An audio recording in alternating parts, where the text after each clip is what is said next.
Alright, I think we should be live. Sounds good to me.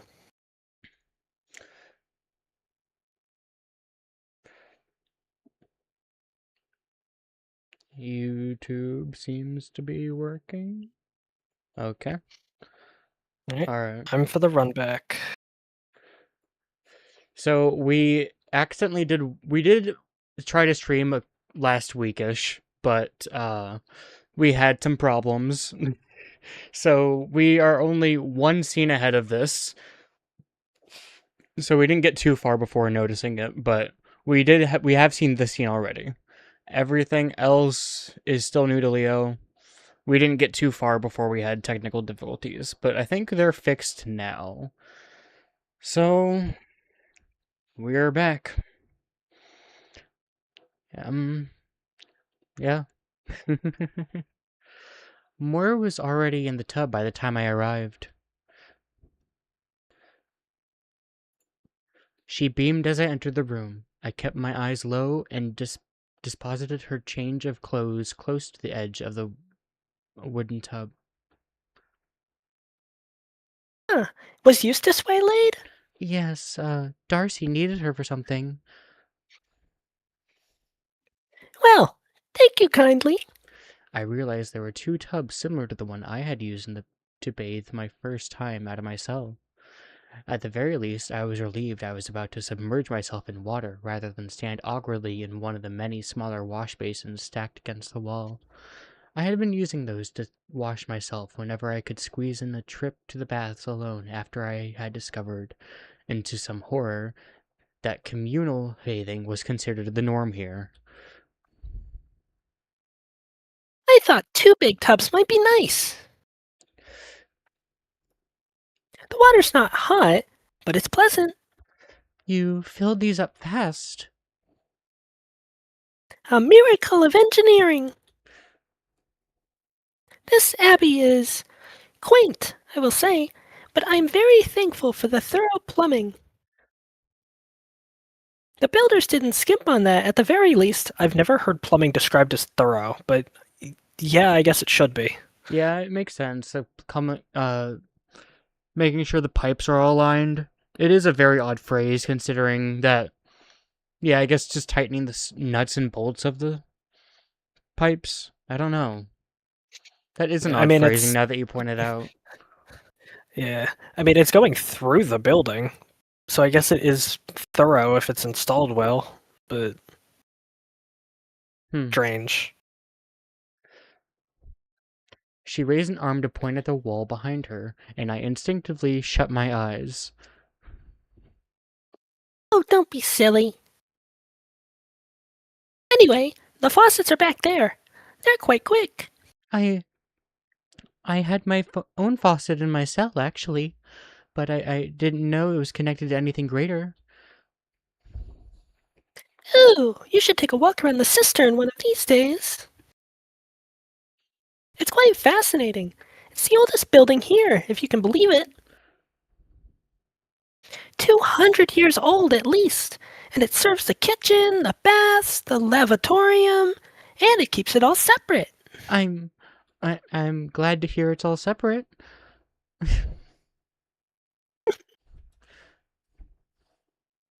I'd never feel comfortable here otherwise. But it's apparently not far off from the kind of water management you'd find at the richest castles. Truly, we are blessed. It might not always feel that way, but yes. I think we are. How does it work? I must admit, I couldn't tell you. Catherine showed me a diagram, the one with the C, she found in the library once, but it was a bit complicated for me. That makes more sense. I know much more about how bodies work than buildings, I'm afraid. Speaking of... She leveled a finger at me with the mischievous glint in her eye.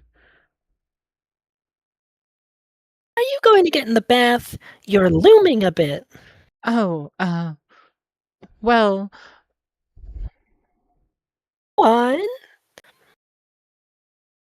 I'll shut my eyes, I promise.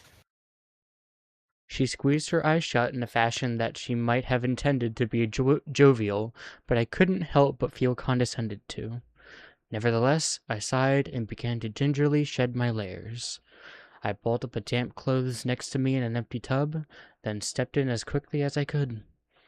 If I could avoid being seen at all, that would have been grand. I take it you're in? I am.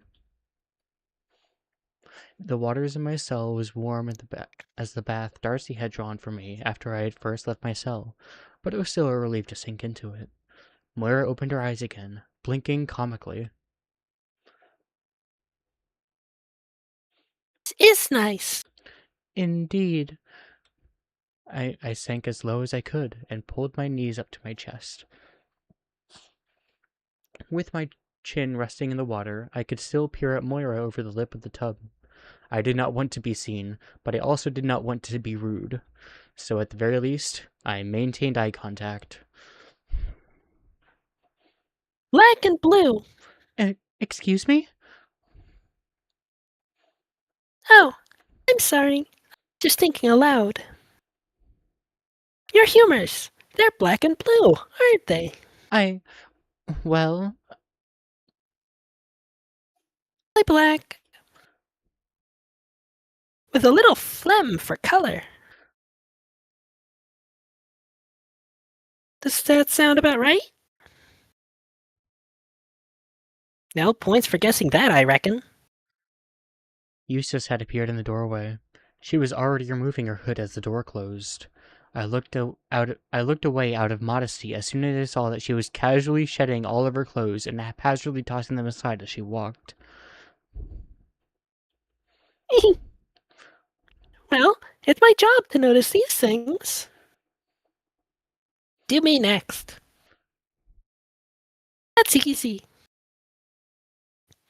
You are as phlegmy as they come, with just as much yellow bile sloshing around in there for good measure. You're like a big clever soup. Goodness gracious. When are we eloping? Moira laughed, and I could hear her flick some water in Eustace's direction. Then I realized something that gave me an instant sinking feeling. Well then. Who am I sharing with? Ooh, good question. I didn't really think about that. Well, hurry up and decide. It's getting nippy. Can can we not get a third tub? We only have the two big ones. Ah, um, We could play a game to decide? Too late. I've made my mind up. I braced myself, but the splashing sounds that followed came from the other tub. I opened my eyes to see Eustace, looking as nonplussed as ever, sitting next to Moira, who seemed wholly unperturbed. Thank God, I thought. I've never seen you without your cap, Hedwig. I'd guessed you'd had black hair, but I suppose I'm still surprised to see it. Really, I feel like I knew the moment I saw her. Are are my humors that pronounced? Yes, but whose aren't? You put much more stock in that sort of thing than I do, I suppose. Well, it is my duty to know. True enough. What color do you think my hair is, Hedwig? You're always wearing that thing in the bath, but I think I know. I'm asking Hedwig. Moira was still wearing her cap. She gestured at her head, dripping water onto Eustace's bushy brown hair in the process. Uh, hmm. I, I wouldn't really know how to deduce that. Take a wild guess. I frowned, squinting at Moira's eyebrows from across the room.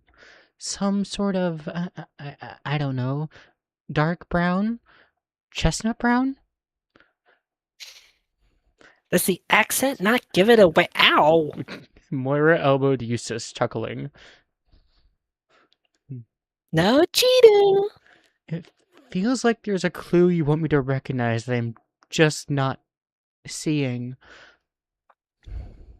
Hearing. Top of the morning to you, Hedwig. I I don't get it. Oh my god. Don't say that! With an impish grin, Moira tugged her cap up a little bit. A few locks of jet black hair draped across her face. Oh. Huh. Just like you, Hedwig. How nice. Consider me surprised. Did you expect a fiery Irish redhead? You win. You win. I genuinely had no idea what she was talking about. In fact, I was slightly irritated. I hadn't expected anything. How could I have? Even the considerate, even the considerate and kind Moira couldn't remember that until recently my entire world had been a few meters across. Sorry for the misdirect. I couldn't help myself. Red-headed, like King David. Hmm? King David had red hair? I thought he had brown hair. What does it say in the Bible? He's described as Rufus, which means red-headed. No. I always took that to mean he was, well, you know, red-faced. As in, his whole head was red. Really? Well, I could see that interpretation, but Besides, in Song of Solomon I remember thusly, Dialectus meus candidus et rubicundus. my lover is red-headed, his hair curly and black. Not saying all that. Golden-faced is used similarly to red-headed here, I should think. You, you might be right. So exciting! I'm caught between two true scholars. It's like I'm at a real council. It's our job. That's right. Still, I like Hedwig's interpretation. It's fun to think about David having red hair. It's dramatic. I didn't care for Moira's use of the word interpretation here. Either Eustace was correct or I was. I didn't like the much of the idea of being wrong, but I was grateful for the support. The conversation subsided for a while, and I became all too aware of the fact that this was a peculiar state for three women who had been at each other's throats earlier in the day to find themselves. I worried that Eustace and Moira felt the same way, and prodded them with questions. So, do you all do this, often? I should hope so. Bathing is very important for your health. I think she means, you know, together? Oh, yes, well, it's a little embarrassing at first, I suppose, but it's efficient, isn't it? I don't really plan around it, but there's enough of us here that you're going to run into someone else eventually. It's how things are done the world over. The Romans had huge communal bathhouses. Wash together too. I must admit, though, a private bath every now and then is to die for. I suppose I've been lucky. Whenever I've come to with a wash basin before, I've always been by myself. Is it difficult? Being around other people, I mean. Ah, I really should have made sure this wouldn't be too big a leap for you, especially after the day you've had. I'm quite all right, but I'd rather no one looked at me. Ever? That's right. No, not while I'm in the nude, certainly. It's nothing. We haven't seen before. They spoke in unison. Eustace down low, Moira way up high. Still, all the same, But I understand. If I take my spectacles off, you'll just be a pale smudge. Would that help? I, well, I'd prefer that over being defined. Right you are. I'll pop them off when it's time to dry off. By the way, Eustace, are you ever worried you'll drop your eyeglasses in the water? Those are really expensive, surely. Unbelievably. I'm lucky to have them. They're huge. I dread to think how much they cost. Is glass expensive? Very. Oh, goodness, yes. I'm sure you noticed there aren't too many glass windows here. Only in the bathrooms, it seems. Let me think. There's the Superior's office window, the chapel, apparently right behind us. I've had these for a very long time, and I hope they last. Look, in her defense, she couldn't have possibly known until you called it out. They're facing away from it. There's no way they could have possibly known. My eyesight's always been dreadful, but it could always get worse. Goodness, I'll pray for your sake. I wouldn't risk couching on my worst enemy. Ouching. You cut the eye open, and then... Ugh.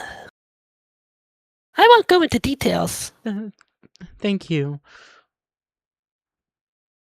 Oh, Eustace, tell us. How did you afford those? That's a little forward, don't you think? True, but, well, we're already in the bath, aren't we? Fair enough.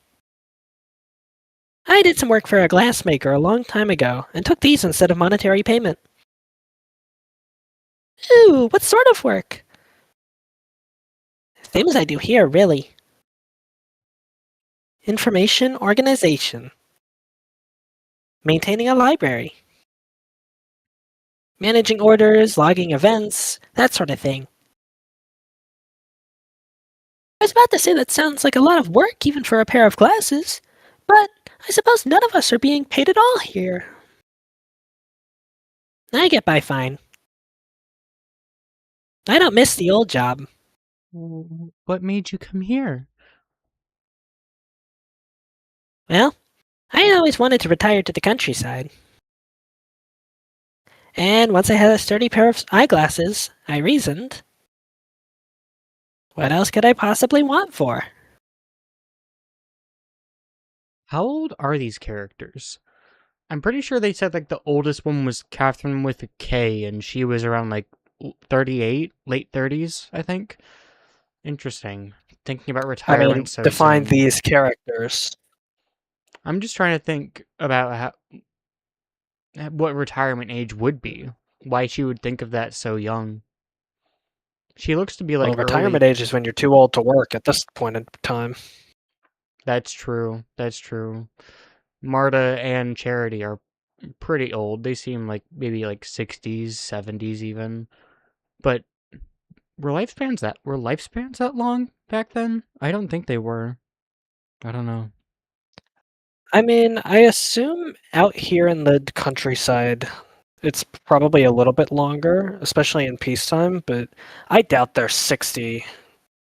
I'd say No, they're probably like late or maybe like early late 50s. I could see that. Maybe Marta's a bit older. Hmm.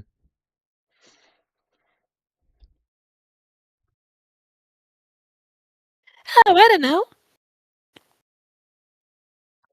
A rich husband, a beautiful home. I never wanted those things. Nor I.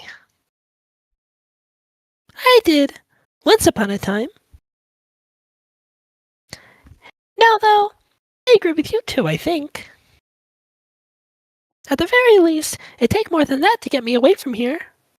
You know, over the past few weeks, I've been so overwhelmed by everything new to me here. I'm I'm not sure I'll ever truly get used to it. This life of asceticism might feel simple to you, but it'll never feel simple to me. I was prepared to spend my whole life with much less than all this. That is a very helpful perspective, actually. Yeah, that's that's important to keep in mind, I think.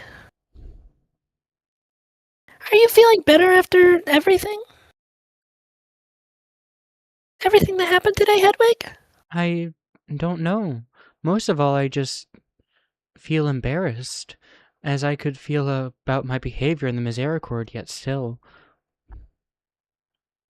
Forget about it. Yes, there's no need to worry. Really. I I think I would fare worse if I were in your shoes. And we can help you get better. In fact, I think it's our responsibility. Perhaps it was because we were all relaxed from the baths, or perhaps there was something to be said for us being naked and vulnerable in a room with other people after all. But the second round of apologies of the day felt genuine. I wondered how the ink in Moira's floor was faring. It was hard to relax with that in the back of my mind. The conversation slowed down as well as we all focused on washing and scrubbing, and I soon realized that the most difficult challenge was yet to come. Uh, um, when we're all done and it's time to, get dressed, could could I go first? Hmm? Of course, but why? Well, it's just like we it's just like we've been talking about it. I'm not used to all this, and Ah, it's a bit embarrassing? yeah, yes, that's exactly it. Won't it be more embarrassing having us just sitting here watching you? No, Don't confuse her. I'm trying to help. no, she's right. I mean, the most embarrassing would be all of us at once, Why? because then you'll both see me, and I'll see both of you, and we'll all be close to each other, and What if Eustace and I both close our eyes? that would work. Would it? Or what if you two went first and I closed my eyes? That seems more I don't know, efficient. I wasn't aware efficiency was a concern. Honestly, this is the most I've ever had to think about being naked. Hedwig, I appreciate the offer, but I'm happy with letting you go first. And closing our eyes? Yes, don't be difficult. We just said we'd do our best to make her comfortable. I have no problem with that broadly, but doesn't it feel a bit weird to worry this much about seeing each other in the buff? Naked I came from my mother's womb and all that. Who cares? That's not for us to judge. It, it is a little It bit. is. Oh, sorry. What about Matthew 5:28 or Leviticus 18:9? Again with the Leviticus. We're not actually sisters. I don't think that passage applies. Sister is a term of formal address. It has nothing to do with being actual siblings of any sort. I know you know that. She was right, of course, but that just irritated me more. I had really been counting on my superior scriptural knowledge to excuse me from being personally embarrassed. But alas. Thinking about it. Hedwig, I know this might be difficult, but how about we just try doing it the normal way? Getting out and getting dressed all at once. I think Eustace is right to some degree. Judas! In what sense? That it'll be more difficult in the long run if you don't get used to it. I don't think there's anything I need to worry about. I'll just keep bathing alone when there's no one else here. Can we make a decision before I get too pruny? I think we should all get out on the count of 3. You said that we weren't gonna push me as far anymore. Hedwig. Here, hold on a minute. I'm gonna be right back. Alright.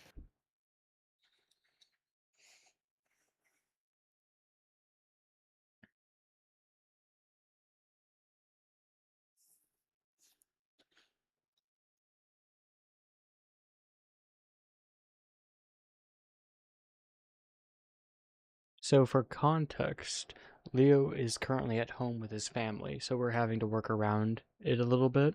We're trying to figure out a good room for us to stream. So there might be some pauses here and there, just a little warning.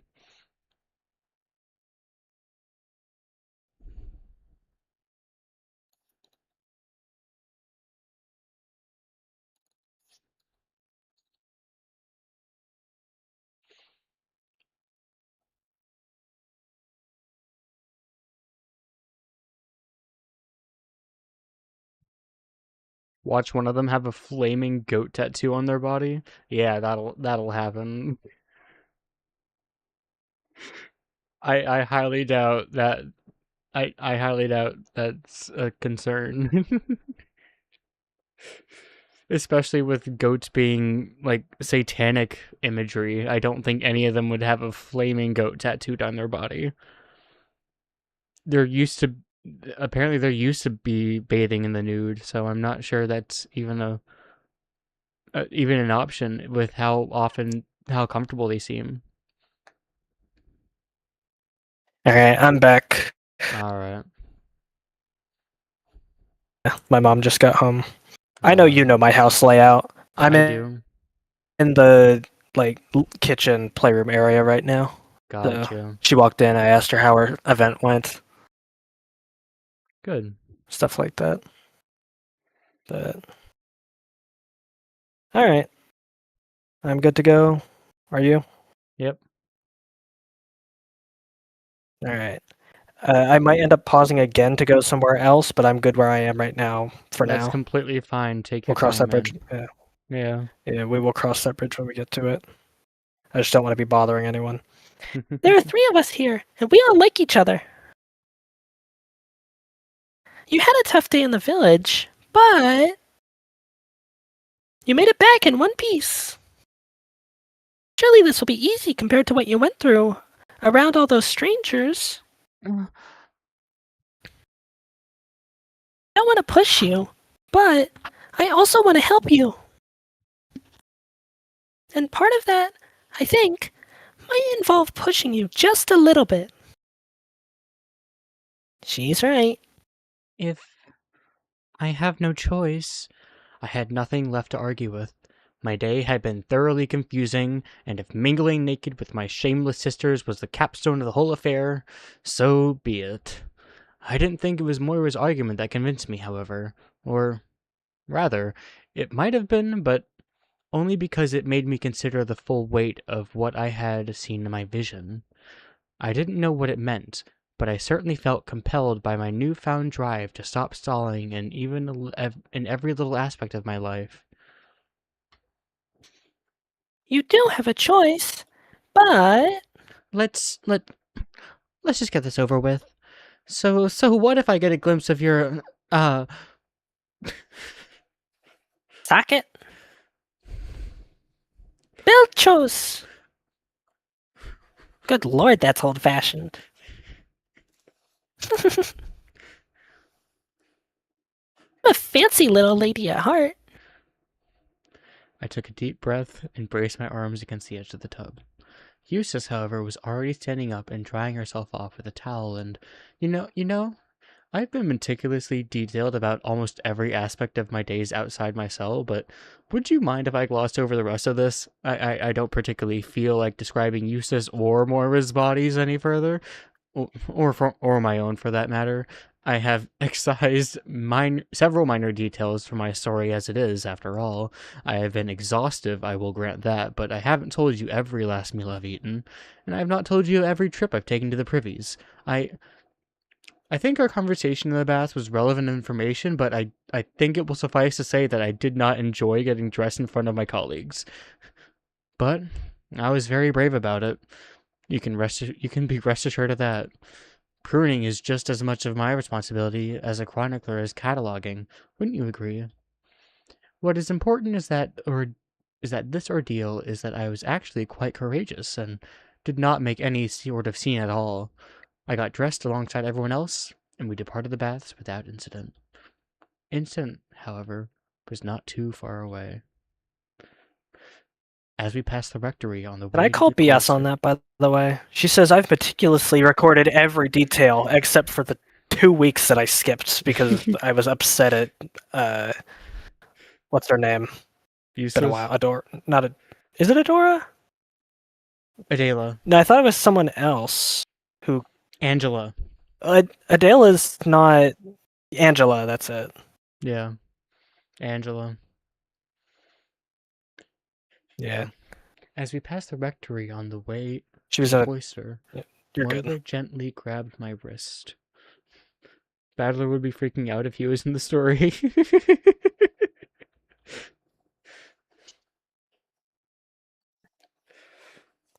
Hedwig, why don't we go in here? Whatever for? I, well, have something I want to show you. In the rectory?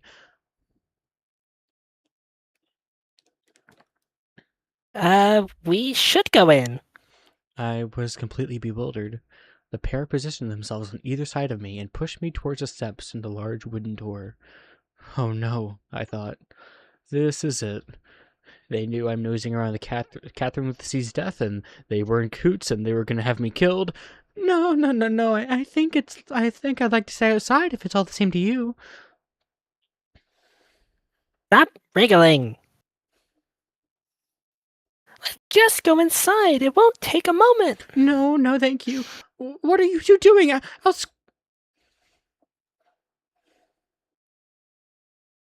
I was pushed through the large wooden doors. I stumbled backward into the room, bumping my backside into a chair that I held onto to stay upright. Gingerly, I turned around and took you long enough. The crowd was gathered around the rectory table, which was itself so laden with food that I could scarcely believe I hadn't buckled. Everyone present was smiling widely. I felt reassured at the very least that I was not about to be murdered in a dark room. Welcome back, Hedwig. How was the village? It was a valuable experience. I'm glad to hear it. Oh, what is all this? A few days ago, some of the sisters approached me with a reminder that St. Cecilia's feast day was approaching. Which if I am not mistaken, would be the feast day closest to your date of birth, yes? I I think so.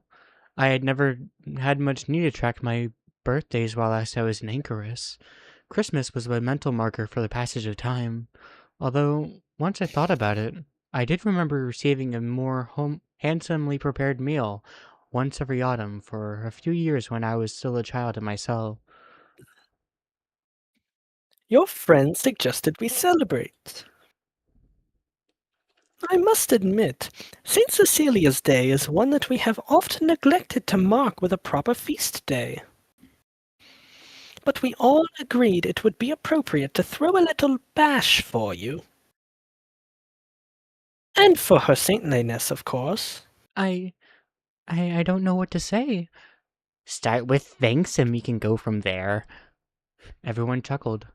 I smiled graciously, even though Darcy's remark felt far more cutting than she likely intended. How rude of me. Thank you. Thank you all. Very much. Everyone murmured appreciatively in response and moved towards their seats. Moira patted me on the back as she walked in her seat with a twinkle in her eye. So this is what Eustace and Moira were whispering about in the village, supposedly. Interesting. A likely story. Everyone began It's the plating perfect food. cover. Let's whisper about our secret plan, then trap her, then seem like we're gonna trap her into a dark room only for it to be a surprise party. But little does she know that's just to make her think we're not plotting together. We're actually whispering about our plan the whole time. I love it. You can never be too safe. Everyone began plating their food from the generous piles of poultry, fish, and vegetables in front of them. I thought I recognized some of the carrots I had helped Darcy harvest not too long ago. A plump roast duck sat in the center of the table. It looked and smelled delicious. I apologize for the little ruse. Moira suggested the surprise. Guilty. Everyone here contributed a little, however. Isn't that right? I do believe it was my general idea at first, if we're collecting accolades. Yes, but I remember the feast day. Darcy somehow found time to direct the preparation of this meal and bake those wonderful fritters of her to take to the village. Speaking of, did any of those make it back? Oh, no, we gave everything away. A shame. But not a surprise. I'm sure the town couldn't get enough of them. We all helped in the kitchen too. I was distracted for a moment. Yes, Margaret, Adela, and Flora all graciously helped prepare the meal while you were in the baths. Which, let us not forget, I had drawn beforehand. That wasn't a spontaneous suggestion on Moira's part? This is all so elaborate. Nobody has ever done anything like this for me before. And don't you forget it. Another chuckle went around the whole table. I smiled weakly. Tears were welling up behind my eyes. Marta and I had the very important duty of taste testing. That's right. And guess who set the table? Well, thank you all very much. This is. I could feel everyone staring at me expectantly. This is really wonderful. I choked my words out, overcome with too many emotions at once. Mercifully, being on the verge of sobbing passed as simple gratitude to everyone else present. I was thankful, but I was also confused, anxious, and hurt, terrified as I mentioned too many things at once. I did not deserve any of this. I was not anyone's friend. I was a liar, a sneak, a dog set loose in the coop of Ruda, a fox. I gawked across the table with the superior, who smiled back at me. I found it incredible that nobody was caught in the puppet strings connecting hers and I as they reached between us for food. And as it's St. Cecilia's feast day, I will be performing a little composition of mine in the chapel after our meal concludes. If anyone would like to join me for rehearsal beforehand, I would appreciate the assistance. Margaret? Catherine? Catherine, even? I'd rather... Wait, what did you call me? There's nowhere we'd rather be, but I do think we have some urgent matters to attend to once this is over. Urgent? Well, we were helping prepare all this most of the day. I have some important tasks I set aside. It was my pleasure. Just so you know, Hedwig. Of course. Well, if it is urgent, of course you may be excused. Since when is anything around here urgent? Oh, Flora glanced at Catherine with a K, who maintained an utterly innocent expression. to everyone else, barring any emergencies, you are invited and encouraged to assist. Either way, we must all convene in the chapel later. This was met with a ripple of non-committal murmuring. I could tell the food was excellent, as as was to be expected. But as I ate, I felt like I was sitting next to myself. I could not taste the juicy duck or the rich gravy. I was having it described to me secondhand. Everything I could taste, smell, hear, and see felt like it wasn't really there. Are, are you feeling well, Sister Hedwig? Hmm? Oh, my apologies. I've had a long day. What was it like going down to the village? That must have been quite an adventure for you. It was. I'm afraid I did not adjust to the experience as well as I could have. It was all a bit stressful. But I think she'll do better next time. Perhaps a picnic or some such. Yes, we more or less came up with the same idea, didn't we, Hedwig? That's right. Wonderful news.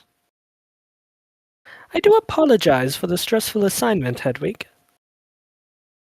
It was the best I could come up with on such short notice. She took a sip of her wine, but kept her eyes on me. Well, I suppose. I suppose it was all worth it for this. Hear, hear. Although I am not sure. I was not sure it was all. I was worth all this trouble. I am not sure how I can repay you all for this. You've all been very kind, and well, you do not have to repay us for any of this. Absolutely not. That isn't the point. If you really feel like you are doing something for us in turn, you could keep your self-flagellation to a minimum. You could indulge us in some questions about yourself.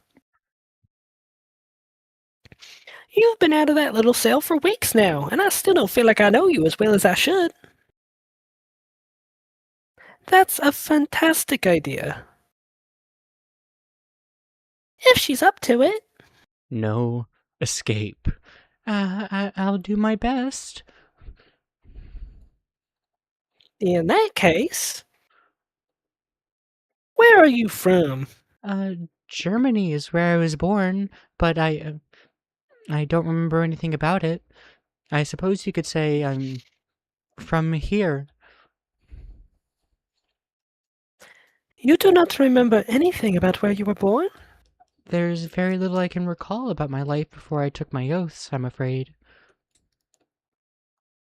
Is there anything at all you can remember? Any particular places?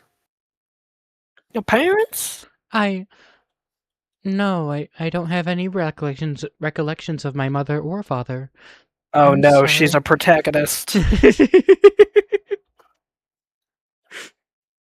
Rose, there's no need to apologize. I just can't imagine what that's like. Don't listen to her, Hedwig. That sounds positively blissful. Hedwig von Limberow. I I do remember one thing. I think it's hard to know in fact if it's a memory at all, but it is the very last thing, something I know I could never have picked up in my cell. Everyone leaned forward slightly. I remember the smell of the ocean.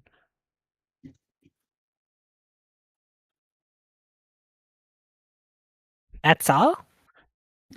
For the most part, there are little bits and pieces I associate with that smell if I try my hardest to recall, but nothing substantial.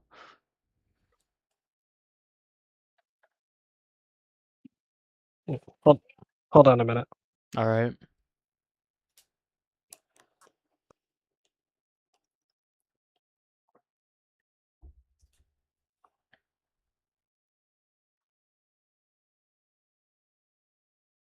Alright, I'm back. I was just about to say, the smell of the ocean is one of my strongest memories as well. You and I have more in common than I expected, Sister Hedwig. Can you speak any other languages? I I don't think so. My grasp of our own language leaves much to be desired. I'm not sure a second one would find purchase in my head. Perhaps you could forget a few phrases like find purchase to make room. Catherine? I Catherine with a K. I remember the saltines of the sea, and if I remember the saltiness of the sea, and if I try hard enough, I think I could describe the sound of the waves. But beyond that, my earliest memories are, well, the office of my dad, the office of the dead. Oh no, she is a dead. She is the protagonist. The office of the dead. Yeah. Ah, Hmm. yeah. But you said the office of my dad. I did because I read it wrong. Yes, but the point is dead and dad. You Freudian slipped. She's a protagonist. Oh, darn Ah, it. how beautiful. I was We just love a making sure. protagonist in this house. I was just making sure it was the right word. I wasn't sure. All right. Bit morbid for our first memory. I don't find it morbid. It's very comforting memory, actually. The bishop read it for you, I presume. Yes, he read the rights of my dead father. I would have liked to witness that. It was before my time. I would love to see the loving memory of the bishop reading the the rights of your dead father to you. Man. 20 years ago, I had just taken my vows at Bournegrove. Yes. All in all, I remember it being quite a moving ceremony. That's lovely. I'm quite I'm. I'm I'm glad it's a positive memory for you. After that, I mostly becomes a blur. Not in a bad way, it's more like the rest of my life up until very recently was one long meditation. Things tend to move faster and slower all at once in a small place, don't they? No? Time is the same as always, I think. That makes a fair bit of sense to me, actually. It certainly describes how I felt after moving here. Which reminds me, what were my old stomping grounds, Hedwig? Did anyone mention me? She shot me an oddly piercing look. No, no, I'm afraid not. A shame. I'm sure that place is falling apart without me. The grapes they've been sending up to us haven't been tasting as good ever since you left. You know what? I think you're right. Mm. Eat. We mustn't let all this food go to waste, and we're due in the chapel for that little recital. Everyone groaned, and the table-wide conversation dissipated as the sisters ate their fill. My stomach was still rather uneasy. I tried to eat as much as the admittedly delicious meal as I could, but I could not keep up with any of the others. I watched the others as I picked at my own plate. I couldn't help but notice that Angela was not present. I was not surprised that an event even partially in my honor did not interest her. I was inclined to agree with Angela's assessment. I was not worth this level of pageantry.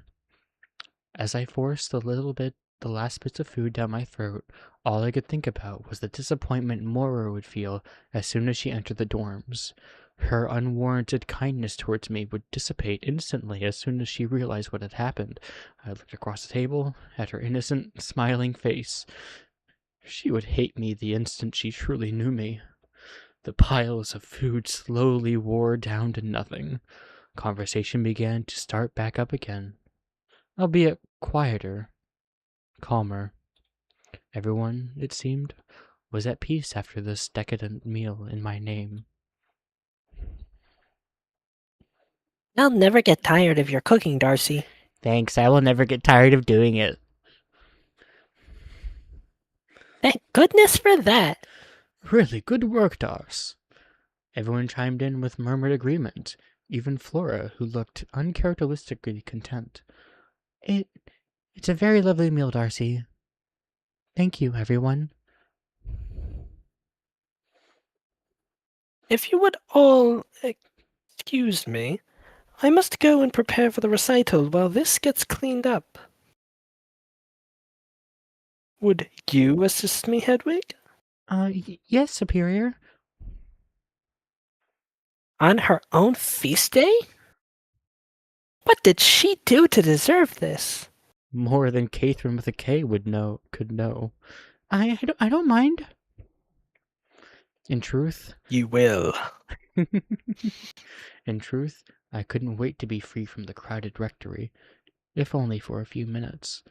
I gave the sisters a polite bow of my head and followed the superior out of the room. The rain had ceased just as our meal had concluded. We walked briskly along the path between the rectory and the chapel. The evening air was cool and pleasant after the rain, although dark clouds were still threatening above us. The superior seemed oddly tense as we approached the large doors.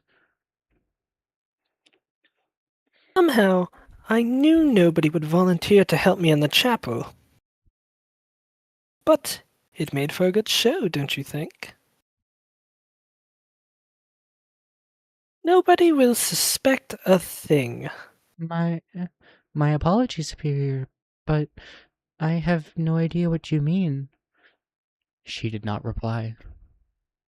The superior held open the heavy chapel door for me and ushered me inside. I obliged, and then let out an embarrassing yelp as I saw two people waiting for me inside. Any guesses? The bishop and an executioner. Oh. You did not do your job satisfactorily. One was large and stately. I did not recognize him. The other, It is about time. My apologies, Sister Angela. Angela, had been sitting in a pew near the altar, but she had risen to meet us as soon as the door opened. There was no mistaking her lanky form, even in the dim evening light. The person sitting next to her, however. Sister Hedwig, you have met this man before, although you may not recognize him. I wish we could be meeting under more pleasant circumstances, my child, but it is nonetheless a pleasure to see you in the flesh once more. It is an honor to meet you again, Mr. This is His Excellency, Richard Bell, the Bishop of Carlisle. My goodness, my apologies, Your Grace. The portly man gently waved away my apology. Worry not. I have met no one else in a situation as unique as yours. I realize this must all be very strange to you. He knows? Yes. I briefed both him and Angela on the extent of our investigation this afternoon. I could not believe it. I gawped at Angela, who made a point of looking straight past me. My travels brought me here a little earlier than I expected. Such a tragic situation. I felt I should be more present than my usual monthly visits for the sacrament allows. I will be here for just over a week to offer counsel to the grieving. And our investigation shall continue apace. The man sighed heavily. I appreciate your diligence, and it sounds to me as if you were staring the answer in the face and refusing to believe it. I do not think it's that simple. I believe, as Hedwig does after her own extensive research, that James Foreman is innocent. Which would mean one of your charges is a murderer. How could you even entertain such a ghastly idea? Call it one of my hunches. Have I been wrong before? Mabel, come now. Have I? What have your other hunches been? I told you that I had a bad feeling about building a clock tower on the side of the chapel was a foolish idea. And lo and behold, it fell down, not a month into construction. A lucky guess. I have a storied career of lucky guesses then, Your Excellency. Before I was appointed abbess, this place was on death's doorstep. I have cultivated and pruned it into a garden. I also think it's really funny, just because I've been watching Yumineko recently, as the 2 episodes I've been watching. Yep. The idea that he's like, oh, well, you don't want to suspect that it's this extra person who just showed up and happened to be here, but you also don't want to suspect that it's one of your friends. So, what are you gonna do? What are you gonna do? I love it. It's so good. You have to walk that tightrope. I just have to prove that someone could have done it. I don't have to prove witches are real. I like the I kind of like that her name is Mabel. That kind of made me laugh. It's just like a reveal of the superior's name. But I was also thinking that I was not ready for it. But what if the superior is the one that's making all of her guesses come true? What if she sabotaged that clock tower or something? Just out of spite for it That'd being be built awesome. in general. Gaslight, gatekeeping, girl boss.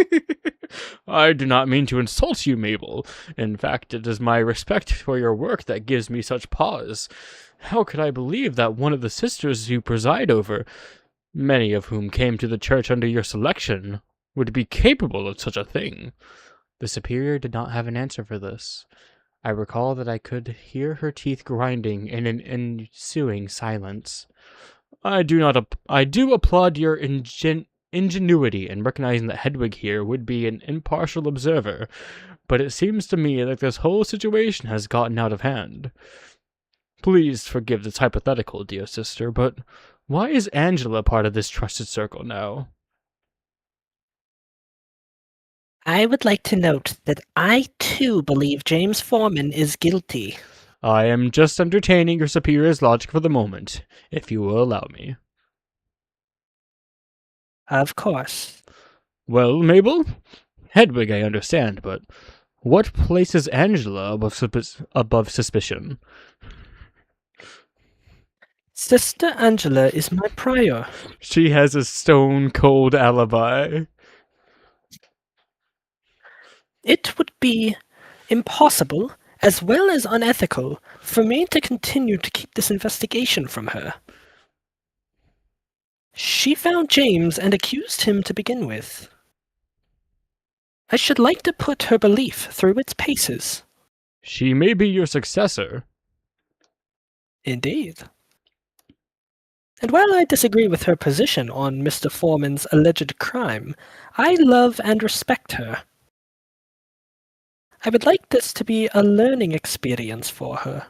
My dearest Mabel, I know you love and respect all of your nuns. Why then must you believe that one of them is a killer? And why couldn't it be Angela? The superior and Angela looked at each other. Angela grimaced. Well, grimaced more prominently than usual. I can account for all of my movements the night Catherine, with a C, was murdered. Well, I'm sure everyone here can. And they can be vouched for. Oh? Angela was in my office at the likeliest time of Catherine's slaying. In your office?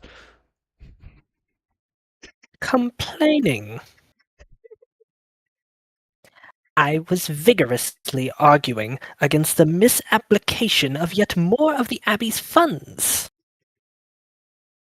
and requesting action be taken against some of our sisters' poor behavior. There might have been more items on my list. It is my responsibility as prior to check the superior when I sense things are wrong.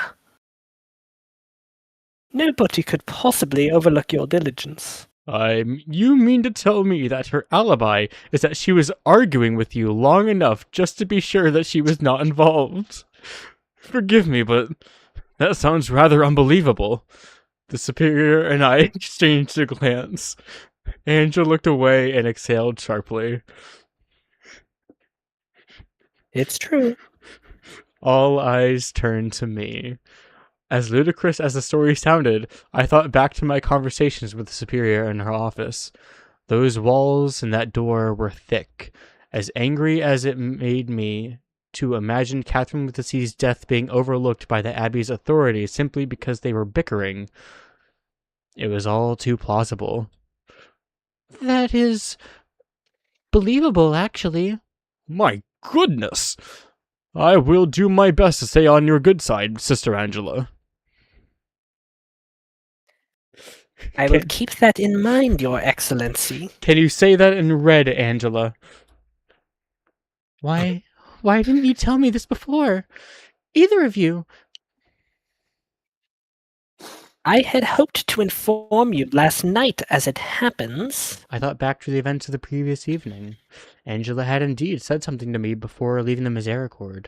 Or, rather, before she was practically chased out by Catherine with a K. My understanding of those events suddenly felt a little clearer. It certainly explained why Catherine with a K bristled as much at Angela's presence. Did Catherine with a K perhaps detect an ulterior motive in Angela? The same motive that, so far, nobody has detected in me. Good heavens, Hedwig. We say Catherine now so we don't have to add with a K afterwards. You're That's making why I things added. harder on yourself. Angela rolls her eyes. I made the decision very recently. I find it funny to say both. That's perfectly valid. The day before yesterday, in fact. It has been conspicuous enough to have you emerge from your cell and start poking around into these horrific events. Two of you at once would have been A touch obvious, I should think. I would have refused to do it. And now?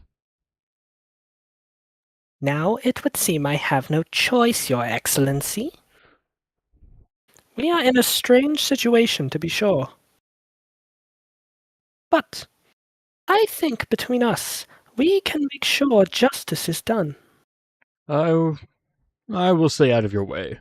I do not wish to involve myself in any investigation. It feels rather wrong for me to be anything but an impartial visitor. Of course.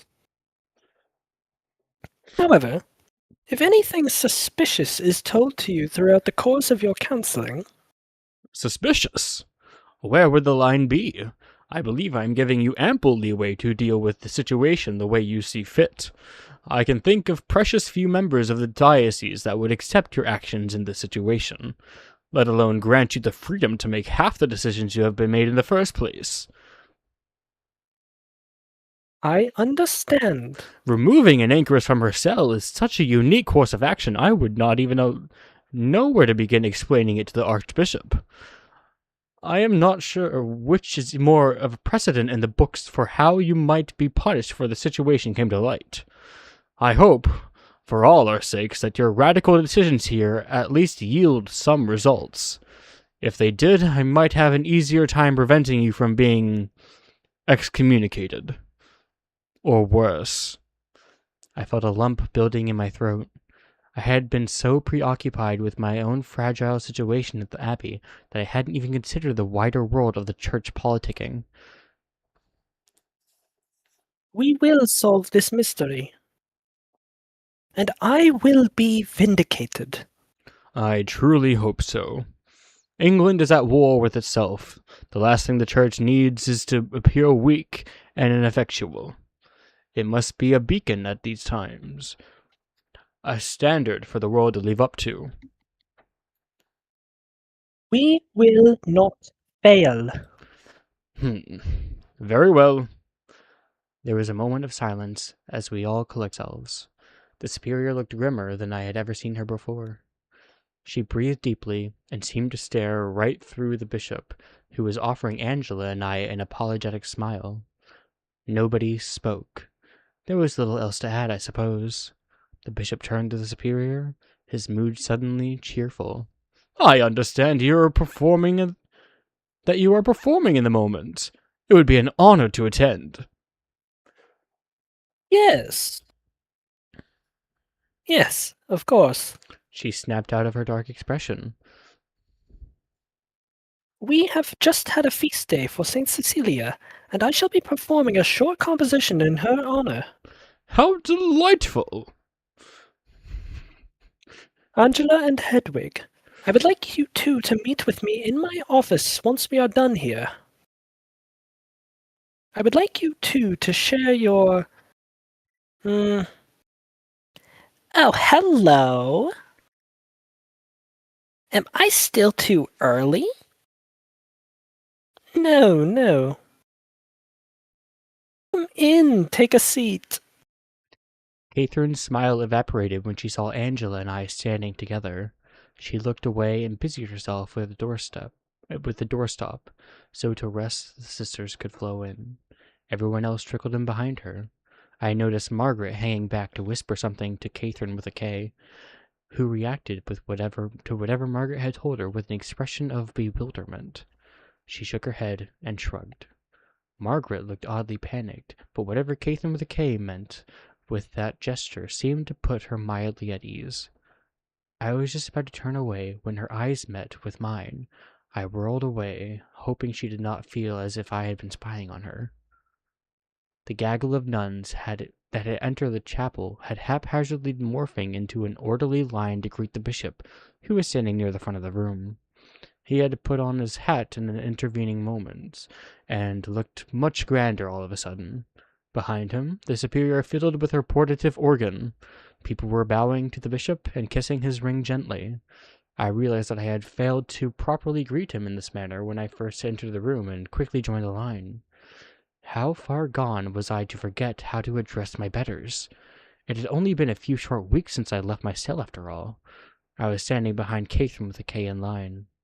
Darcy was speaking to the bishop ahead of us. She scarcely had to stoop to plant her lips to the ring, and she did so without saying anything.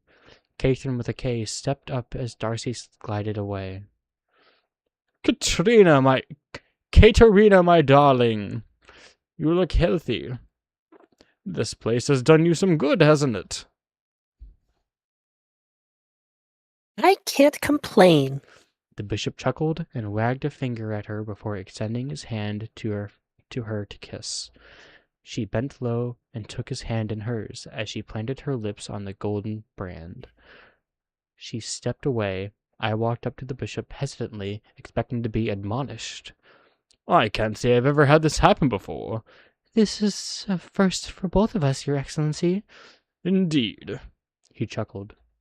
I was not joking. He held out his hand. My lips felt dry in the cool air of the chapel, but even in my sorry state I could not let myself wet them with my tongue in front of this man. I bent down to kiss the ring. As soon as my mouth touched the metal, I realized I had no idea what to do. I bounced off awkwardly. I stood back up to face the bishop, hoping that I had not been as unpleasant an experience for him as it had been for me. He simply smiled and waved me off. Ah, Margaret, how have you been faring? It is complicated, Your Excellency. I moved out of the earshot and took a seat next to Moira. She had eagerly scooted aside to accommodate me as soon as she saw me leaving the line to greet the bishop. Everyone was seated eventually, all save for the superior and the bishop. The bishop stood off to the side of the altar as the superior adjusted her instrument. She cleared her throat and addressed the chapel. Hello, everyone. I don't mean to keep you all waiting, but I am experiencing some problems with the organ. She pressed a few keys. The portative wheezed and sputtered, but did not produce whatever sound the superior was hoping for. I, well, She began to play a tune. The instrument was not up to the task. one more try. Perhaps if I could feel Moira shrinking into her seat next to me. Oh no. There we are. La. There was an echoing clunk as something inside the contraption shifted. Miraculously, the organ sputtered to life. A hushed voice from behind startled me. It could have been much worse, believe me. She's trying her best. I do not wish to be unkind, so I will simply say that I am grateful that the superior shared her passion with us with such enthusiasm. When the performance finally ended, there was a smattering of applause. The superior gave her audience an odd little curtsy in response. The bishop awakened with a jolt and hastily started clapping along with us. I looked over at Moira, who was smiling sheepishly. She stood up as the clapping died down. I tucked my knees in to let her pass. She walked up to the altar to speak to the superior, clearly offering some congratulations directly. The voice from behind muttered in my ears again. We are all getting together to throw a celebration in the cellars later tonight. Another voice whispered in my ear. Much later tonight. Midnight, in fact. I shuddered. Catherine with a K was the last person I wanted to spend time with after midnight, but I wasn't sure refusal was an option from the tone of their voices. What sort of celebration?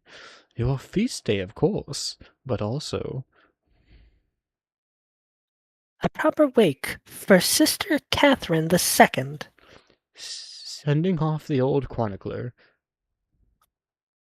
And welcoming the new one. Properly. With a gulp, I nodded slowly. That's a lot of celebrating for one day, but that's the spirit.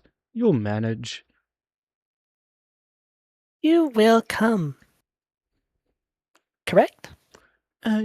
Yes. I heard the two of them stand up. Catherine with a K patted me on the shoulders and squeezed hard. Her nails dug into my skin through my robe just an instant. I'm looking forward to it. I was not enjoying this new relationship that had evolved between Catherine with a K and myself. In retrospect, I wonder if our shared secret was driving her to attempt to be earnestly friendly with me in her own unique way. But I think it is equally as likely that she was taking off some kind of sick pleasure in taunting me, even though what I know of her liaison were the kind of woman to spread rumors surely had her in check. As I left the chapel, I noticed Angela standing outside, waiting for me. My heart sank. I might have opted for another hour of portative organ recital over this meeting. The superior says we should have this discussion ourselves. The rest of the sisters passed us by. Once they were out of earshot, Angela continued. She is busy and trusts me to get what I need out of you. And it might be suspicious if all three of us were started taking meetings with her in her office.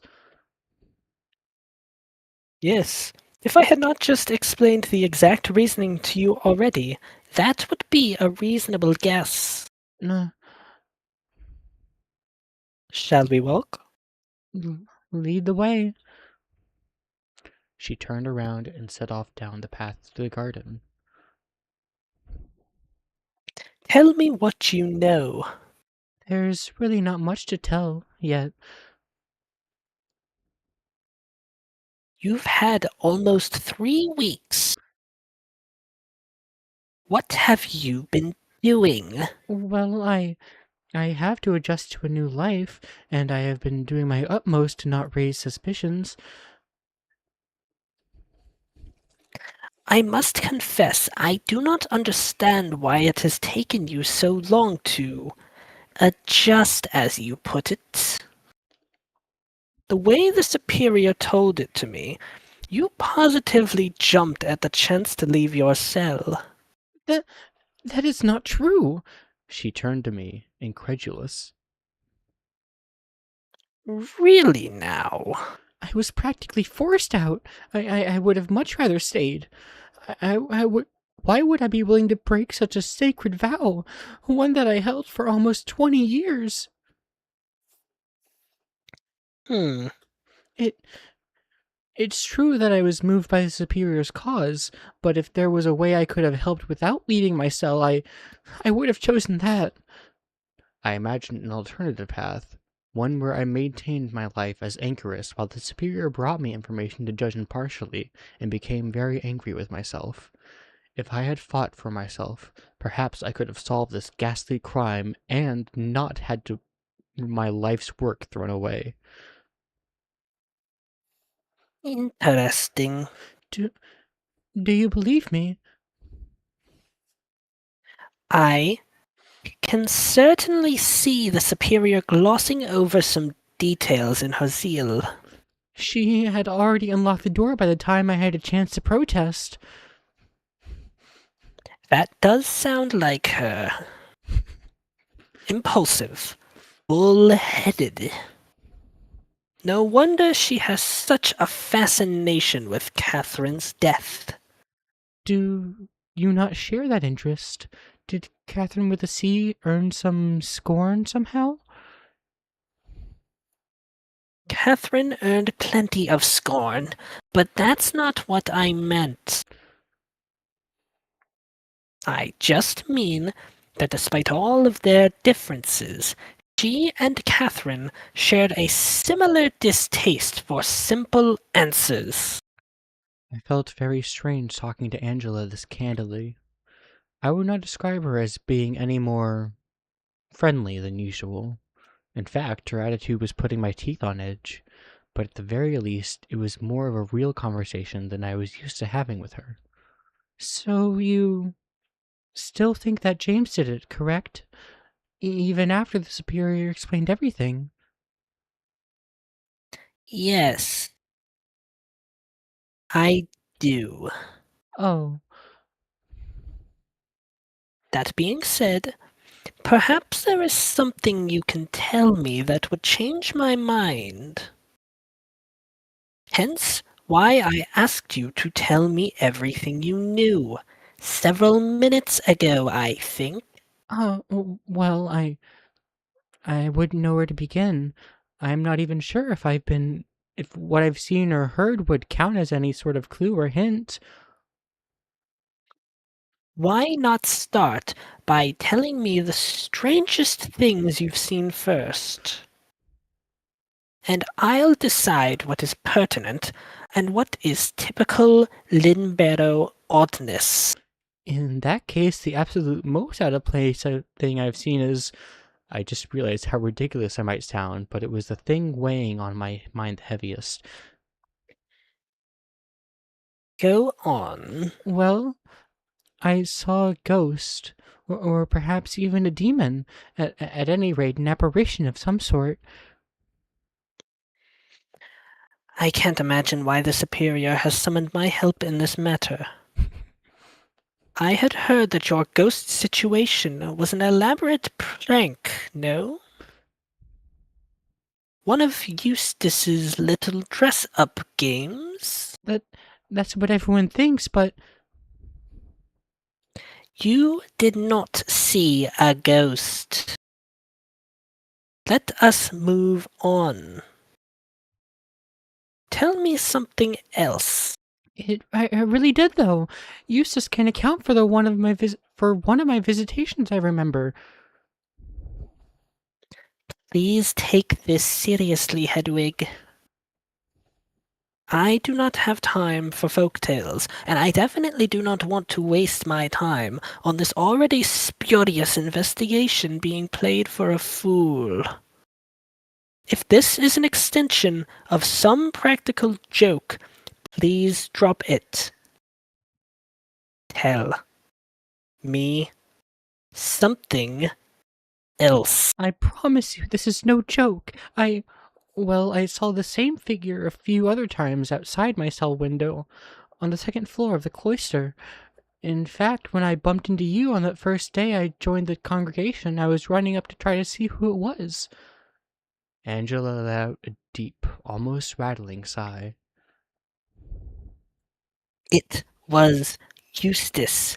She did the same infantile act in the Misericorde later. No?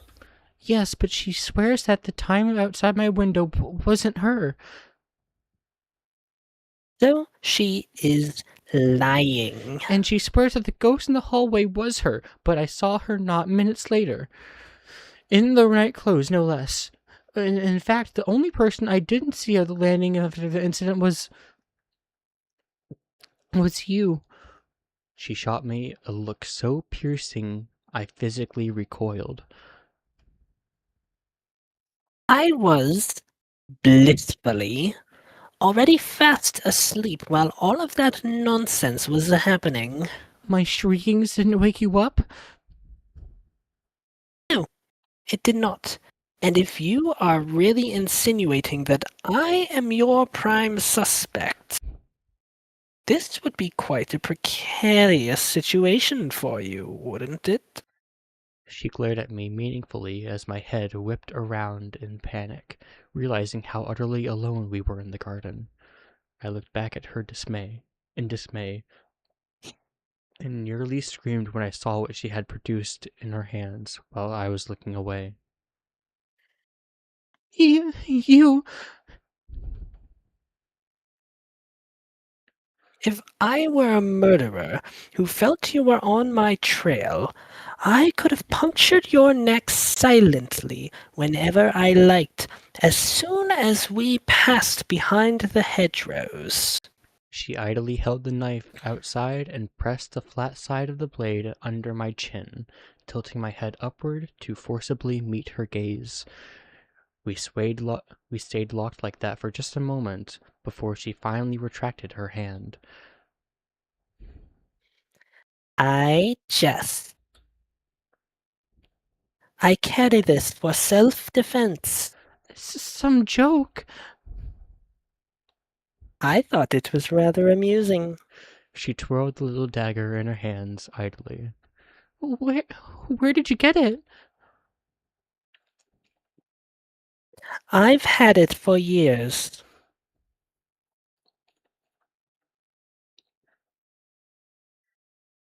A keepsake from my old convent. I thought I had lost it ages ago, but I am glad to have found it again recently.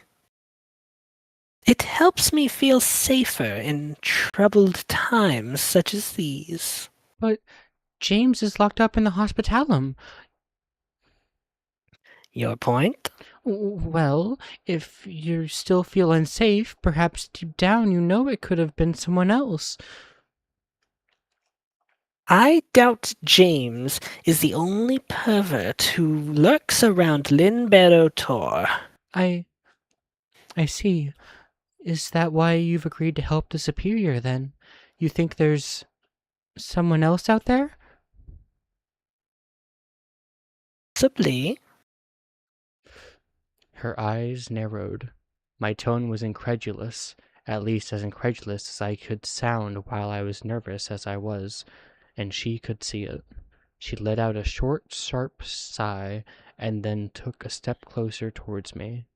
I had always been wary of Angela, but I had always assumed she was personally unpleasant, shall we say, at the very worst.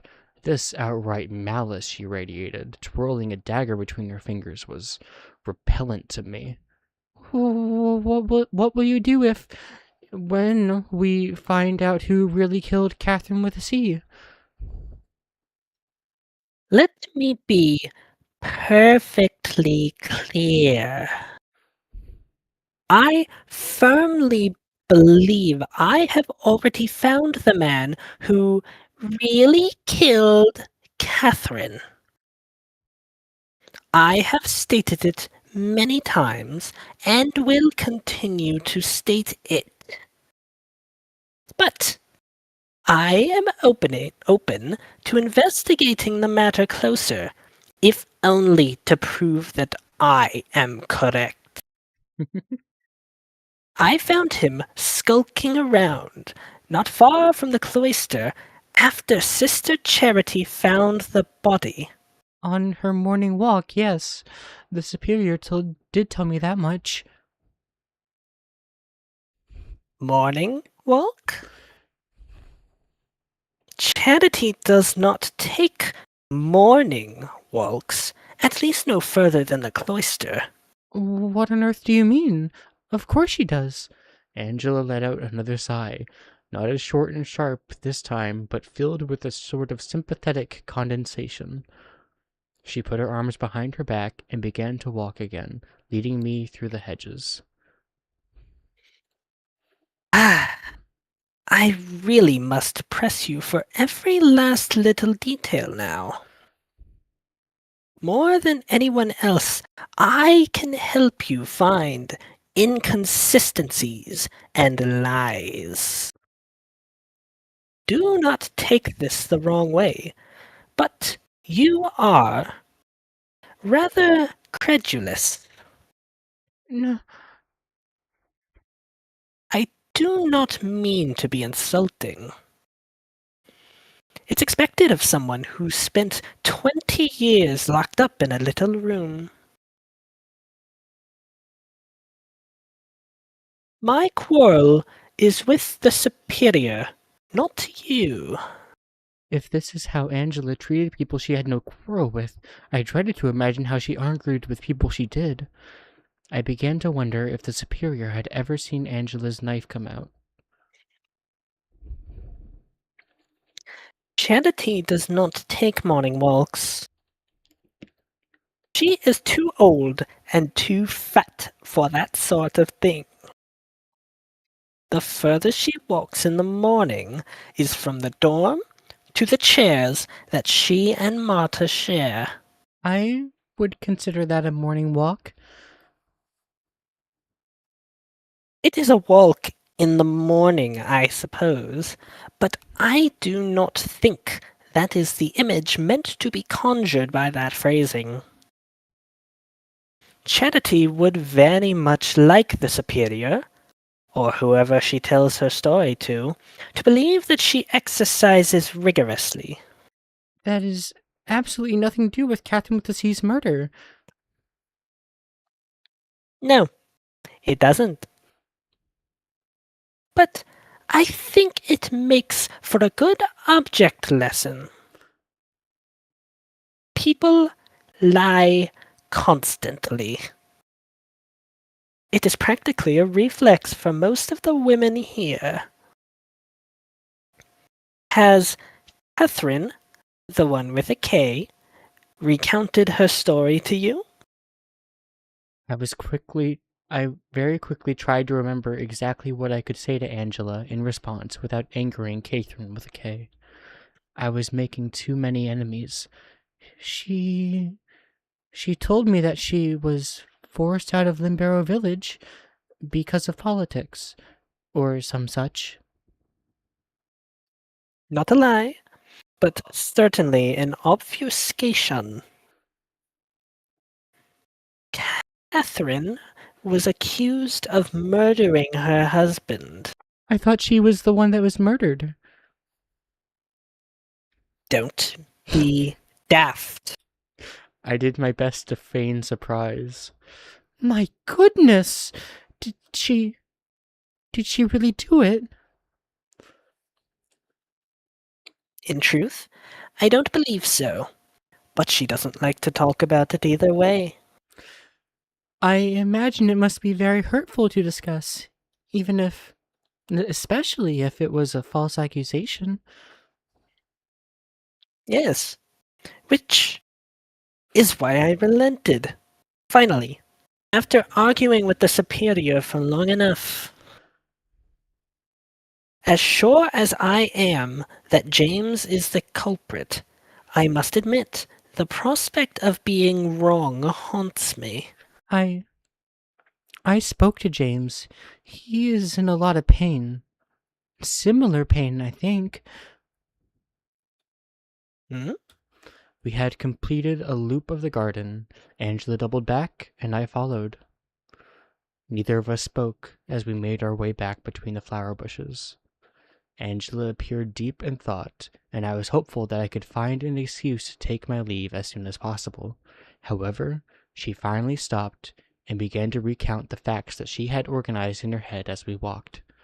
I was stuck listening. Charity found Catherine in the cloister, beheaded next to the murder weapon. She alerted the superior, whose office I was in at the time, as we had spent the whole night arguing about the various issues around the abbey. When I left the office, I ran into Eustace coming up from the cellars, and told her to rouse the rest of the sisters and search the west side.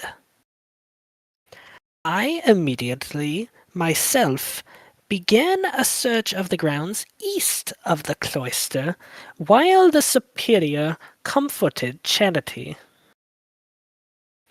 I found James skulking away from the abbey, and Darcy discovered his bloodied cloak not far from his cart. That is the story, as meticulously detailed as I can tell it. Now, have you heard or seen anything that contradicts those events or casts new light upon them? I had to take a minute to rack my mind. I began to realize how little real investigating I had done. I suppose the mysterious figure doesn't count. It does not. Then James claims he was not wearing his cloak when he delivered the mail that morning. That's something, surely. And you said Darcy found the cloak on the west side of the abbey, yes? I see what you're getting at. James was found on the east side, But his cloak was on the other side of the abbey, by the front entrance. Yes, surely this proves he's telling the truth. I remember it being particularly windy that day, as it often is here on the mountain. No, It is possible his cloak simply came loose as he attempted to make his escape. that I I suppose that is possible. However,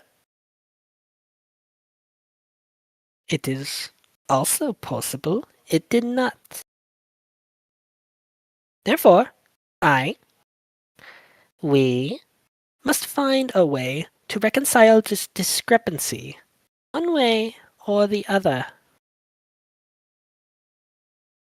Did James tell you anything that might help?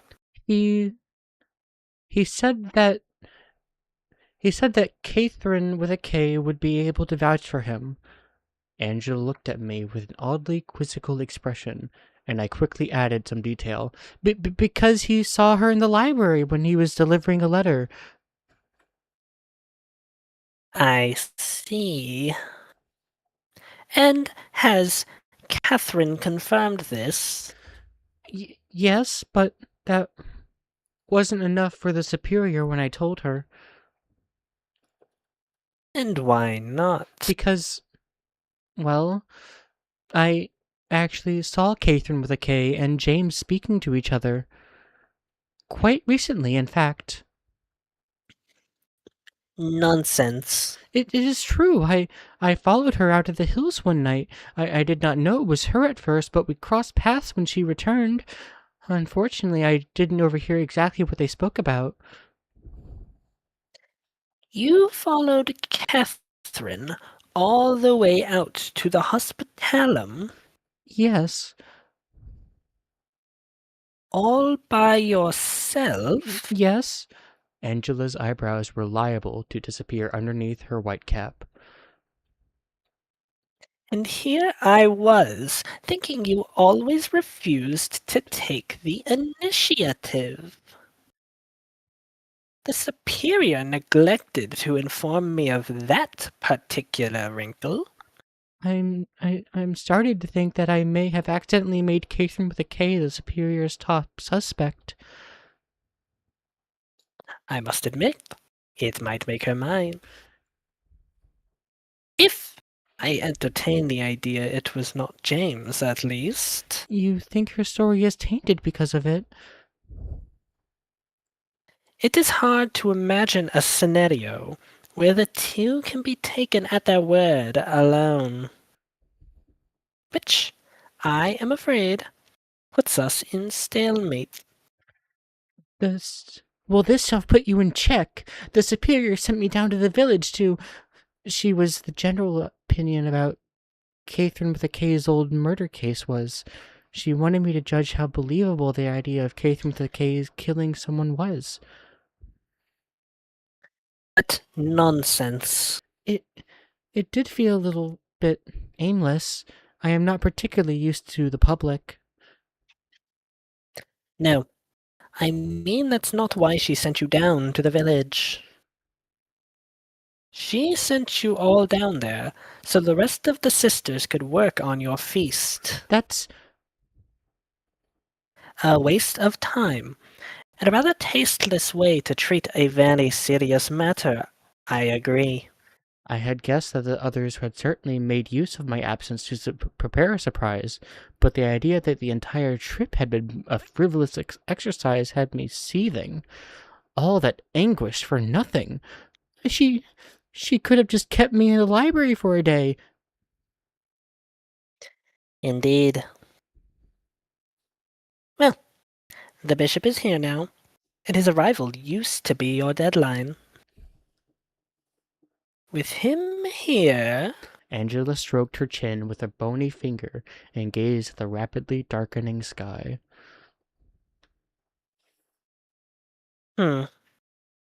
Let us make a pact, you and I. Forget what the superior says. She means well, but she is not equipped to handle this situation. I don't understand. The superior is desperate to save face in front of the bishop. Their relationship is strained. That much I know. She believes that if she can present him with a satisfactory, no, not just satisfactory, salacious explanation to this tragedy, he will overlook years of shoddy leadership. She is looking for accolades, for a promotion. So, what do we do differently? Nothing. Only when we have our answer, whether it is assurance that James was the killer, or if we discover the unthinkable and accuse one of our own, we report it to the bishop ourselves Why? to get the proper credit for our work, of course. Noble as her intentions might seem, I detect an undercurrent of self-satisfaction. I shook my head.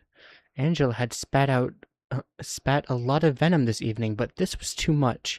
I don't believe the superior is that selfish. For the first time ever, I heard Angela laugh. I was deeply unpleasant, mirthlessly squawk. You just told me she pulled you out of your cell against your will. You are being used. You and I are both being used. I had no answer for this. The last bit of daylight was fading. Wind rustled the flower bushes, and for a moment I felt like I could hear the sea. Nothing else about our work changes. We can work separately, even. I know you might prefer that. I certainly would.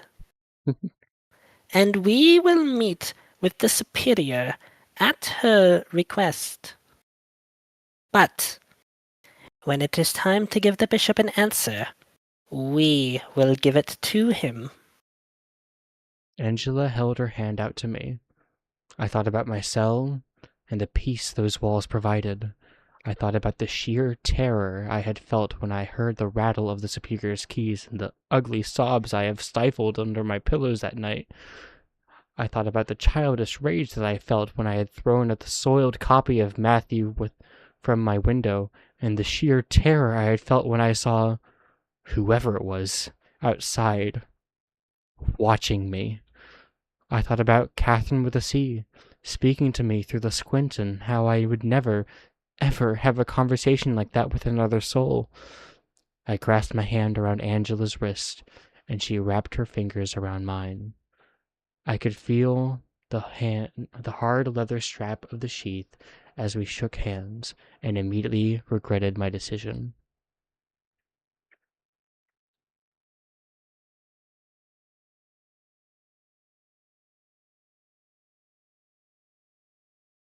It's such a good Wowzers. scene. It's one What of a my scene. favorites.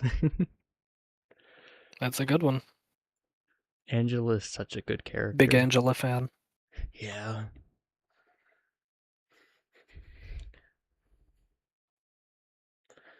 Very well. I Her eyes narrowed, and she looked up at the shadowy abbey wall that loomed above the garden. What is it? nothing. It was just a bird. Well, what now? Business as usual. In the morning, I think I will talk to James myself. Perhaps I can get something out of him you could not. Tonight, unfortunately, I have some work to go over with the Superior.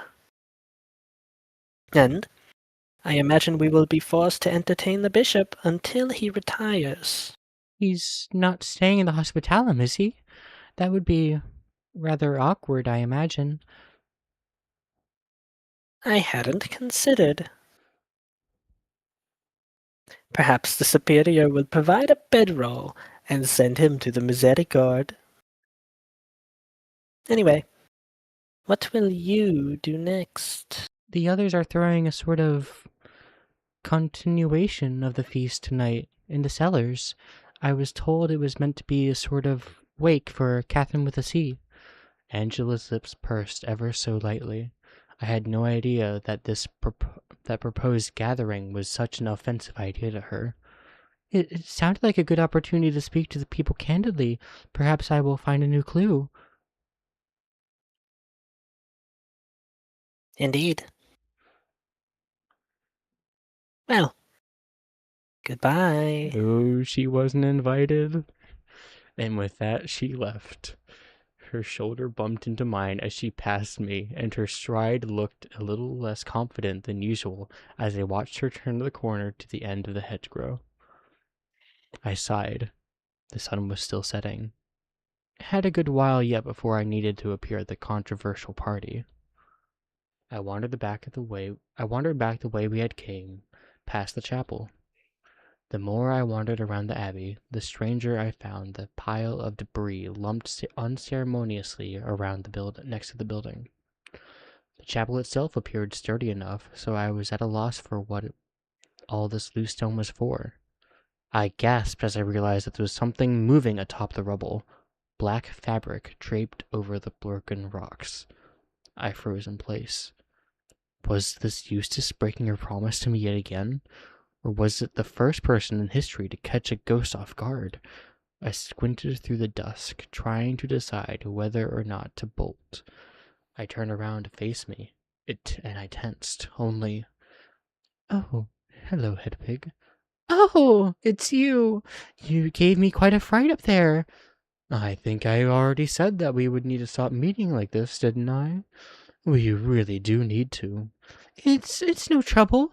I'm just naturally jumpy, it turns out. I suppose that wouldn't be a problem in a cell.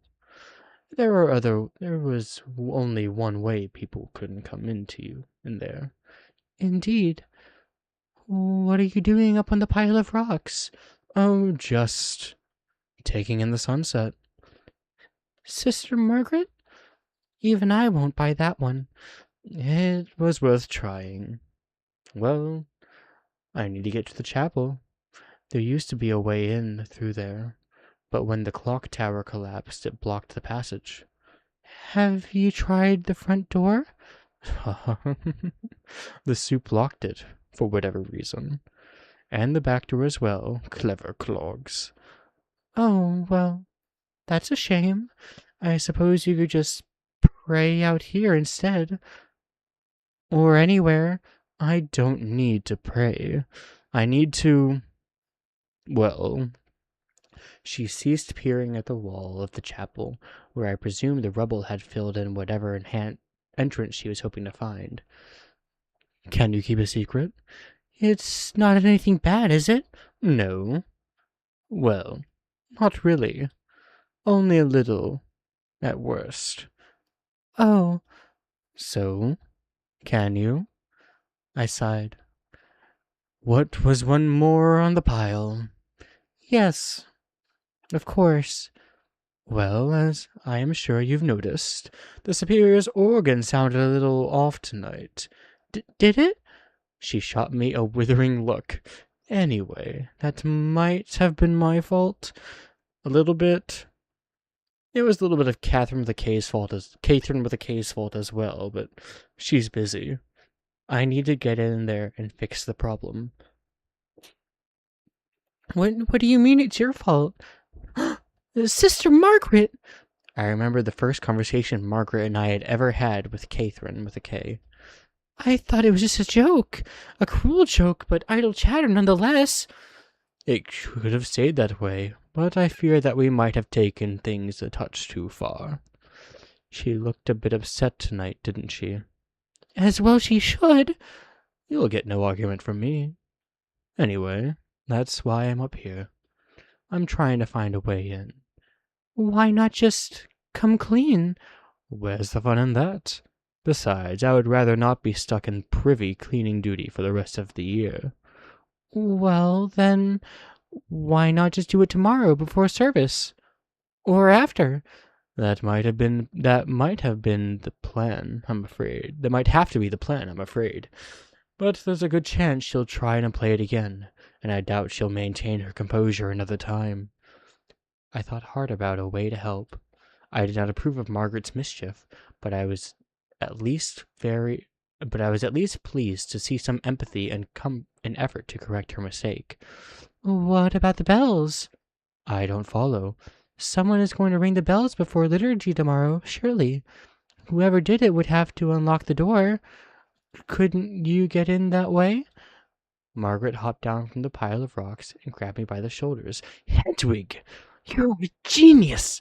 Someone is going to ring a bell tomorrow morning, and it's going to be me. Oh, well, there you go. No, I mean, I can make that happen. I'm sure whoever got assigned bell duty this week will jump at the chance to sleep in after tonight's little party. I'll just have to tell the soup that I volunteer right now. She patted my arms and began to jog away. See you in the Unless it was Angela. cellars. Wait. What is a clock tower? Oh. Oh, right. Well, a clock is a bit like...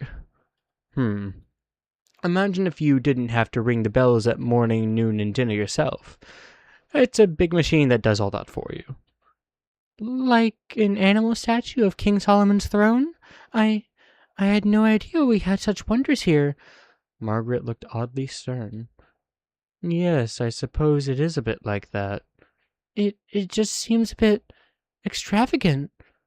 The soup was very excited about the project, but between you and me, there were a few of us who thought it was a waste of money. But she had secured a good deal of the work and wanted it built quickly. Normally, those things reserved for big cathedrals and cities. But you took at it now, and, well, it looks like we got what we paid for in the end. Isn't the clock tower the one that the superior was against with the bishop? She said that she didn't want the clock tower That's built what she claims. and that it fell.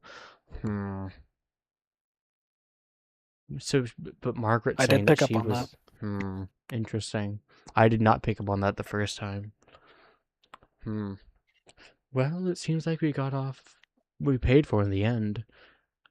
I had heard the superior thought it was a bad idea. Oh, okay. I'm sure she says that now. So, why hasn't anyone moved all the stones? Have you tried lifting one? A fair point. I'm surprised you never came across a clock before. They're expensive, but they're not exactly new. Isn't there one in the Comedia? Well, what's Comedia? Whoa. You haven't read Dante. Now that surprises me. Now it was my turn to be uncharacteristically stern. I have not read anything that isn't biblical, canon, errata, or scholarly commentary.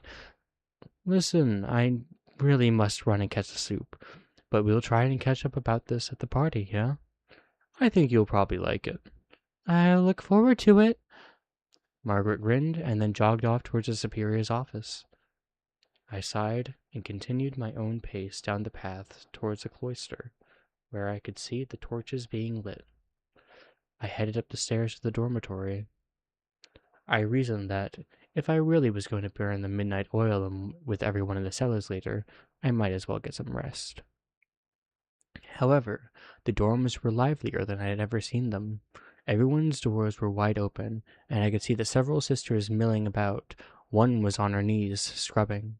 I froze in the doorway. The ink. My God, this stuff is resilient. You should take up stone carving, Moira. It's just as permanent and a lot less messy. It wasn't my fault. It was like this when I got here. Oh, hello, Hedwig. I stepped forward nervously, ready to be chastised. I could probably mix something that would help. The last stain remover I remember you mixing up for me burned a hole straight through my robes. I appreciate the offer, Darcy, but I think I've got as much of it up as I'm going to. I'm sorry, Moira.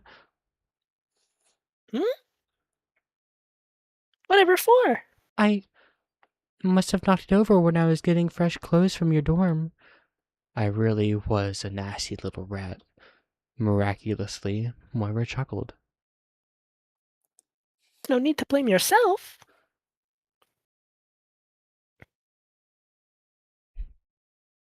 I think you would have noticed knocking a whole ink bottle over, silly.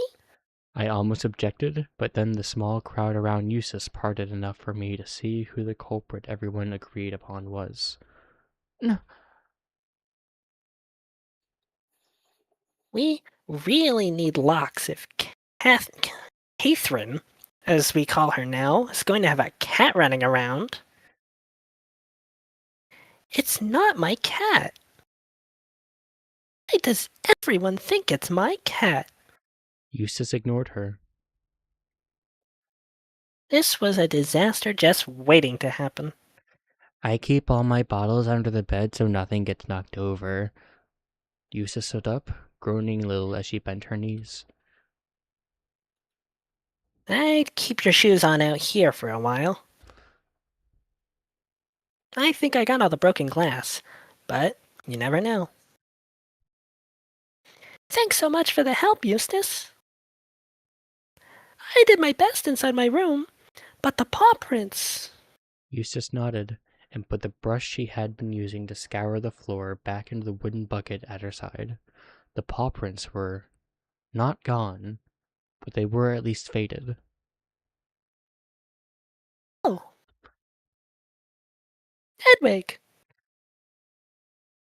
You should tell Darcy about your vision. Her what? Oh, that. Ooh, do tell. Perhaps it would be best if you took Hedwig into your dorm to chat about it a little more privately. Oh. Oh, right. I'm sorry, Hedwig. No, it's quite all right. Really, I had no reason to be upset. I had made no demands for secrecy, and under normal circumstances, I'm sure I'd be thrilled, perhaps even a little proud, were I to be brutally honest with myself, to have it be known that I had seen a vision. But this day had been such a violent emotional journey that I couldn't help but feel annoyed. Darcy, on the other hand, looked positively elated. Yes, come with me. She beckoned me inside her room as the rest of the group dispersed. She shut the door behind her and gestured for me to sit on the bed. I was hard at It was hard to find a spot that wasn't covered in books, bags, tools, and containers. This is exciting. Have you ever had a vision before? No, never in my life. What happened? I, well, it's rather unpleasant to tell the truth. Oh, they often are. I have seen lots of gruesome things in mine, according to Eustace anyway. What sort of gruesome things? Heads chopped off, stuff on fire, men with too many eyes. The list goes on. That's How pleasant. frightening. I think it was worth it that for the ones that were less scary. And really, the scary ones are important too, I think. They are a rich tapestry. I think that's a very good way to look at it.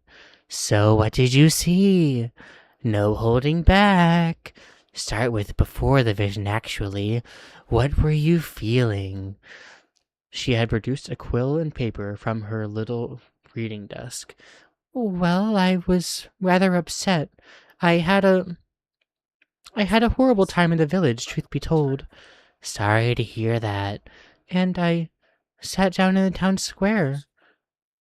I told her everything in much more detail than I had given Eustace and Moira on the ride back to the Abbey. It was easy to be forthcoming around Darcy compared to almost everyone else here. Wow. Exciting. Is it now? Oh, incredibly. What could it mean? No idea. Uh, oh. Is something wrong? No, just I was hoping you might be able to help sort it all out. I would be happy to help, but I can't give you the answer. I don't understand. I wouldn't know where to begin understanding. Well, it is probably about God. I I suppose that much I gathered, I think. See, you did know where to begin after all. What do these things say to you? I I don't know. You must know. Otherwise you would not have seen them. What if it's an omen? I wouldn't know then. If God is trying to tell me something, surely it would be something I needed to know and didn't. Darcy shook her head.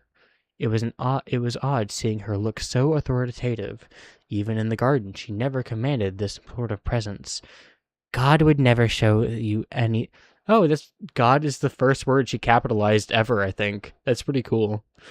God would never show you anything you did not have the capacity to understand. May not speak in words that he understands.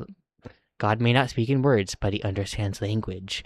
How else would he communicate with us now that the Israelites then? The Jews and the Romans, how would he reach the heathens in the east? Or the bloody French? God chose Hildegard a shape of light and let her conclude that it was a map of the cosmos. He even sent Moses a burning bush before he spoke plainly. And he sent me a vomiting dog? Perhaps he is yet to speak plainly to you, or perhaps he already is. She emphasized this point with a dramatic gesticulation. I wasn't sure whether to be amused or frustrated. Do you understand any of the visions you've seen? Not entirely. If only Catherine with a C were here, she understood hers very quickly, with my help, of course, which gives me the utmost confidence that I can help you. We can translate what God is saying to you. I I would appreciate that. I am yours. However, I must think on it. Of of course, there really is no great rush. She scrunched up her face and started stroking her chin, and I realized she meant to start thinking right away. I stood up and bowed my head. My thanks, Darcy. She nodded gently. I left to retire to my own room. The crowd that had surrounded the ink spillage had dispersed. Only Moira remained, leaning against her door, looking around more exhausted than I'd ever seen her.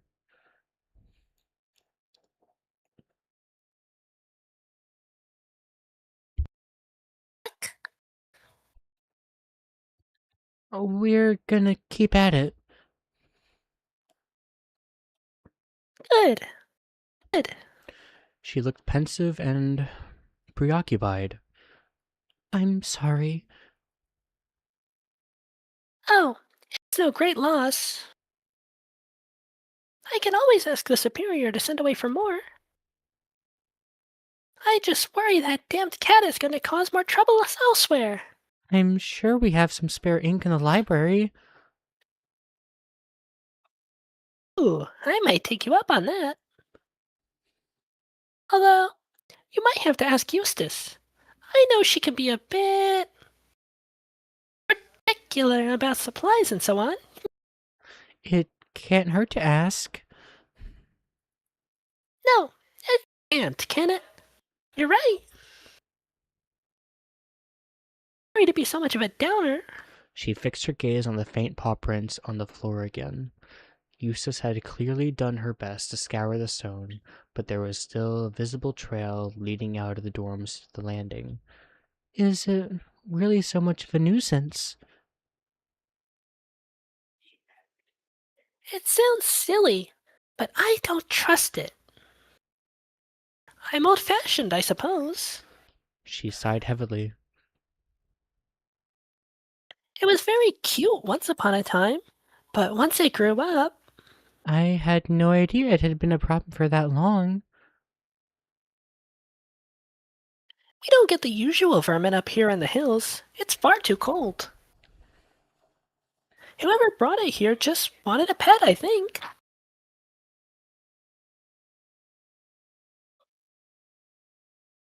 Another of this abbey's great mysteries. What are some of the others? I caught myself too late to keep this rather stupid inquiry to myself. I'm convinced my habit of answering every statement with a question will be the death of me. Luckily, Moira didn't find this question odd. Where to start? Who paid for it? Who still pays for it? Is it haunted? Yes! Darcy had emerged from her room without either of us noticing. Do you really think so, Darcy? I know so. I have thought a lot about it recently, and I finally know for certain this place is very haunted. I hope not. Darcy shuffled past us, leaving Moira looking a little worried. I wanted to say something comforting to Moira, but the evil sigil carved into the walls loomed on the back of my mind. It was becoming harder to disagree with Darcy's assessments. I was curious what had prompted her exclamation of a little to very haunted, the thought about following her to ask. But Moira kept talking. That night, on the landing, when you said you saw a ghost. I know Eustace claimed credit, but the more I hear from the others, and the more I see myself, I sometimes wonder, If it's any comfort, I don't know what to believe about it either. what was it like? Terrifying. And then when everybody assumed it was a practical joke, I felt very small. I would too. I I must apologize for throwing my lot in with them. It's no trouble. I can scarcely believe it myself. It goes against everything I know, everything I hold true. How could I judge anyone for dismissing my account? You're too forgiving. You did not see it. You have nothing to apologize for. That's not true, actually. What do you mean? Remember? In the village? When I whispered to Eustace.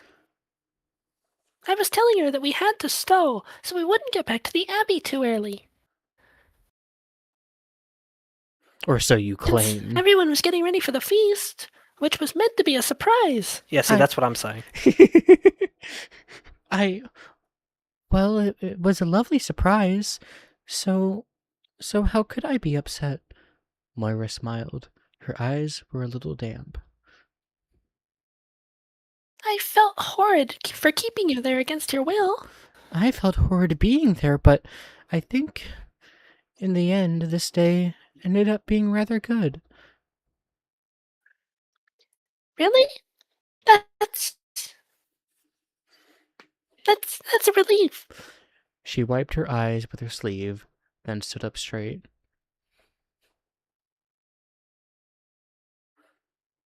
Let's not get too far ahead of ourselves, though. We've got a wake to attend. Remember? Right. I I think I'm gonna lie down for a while to recuperate.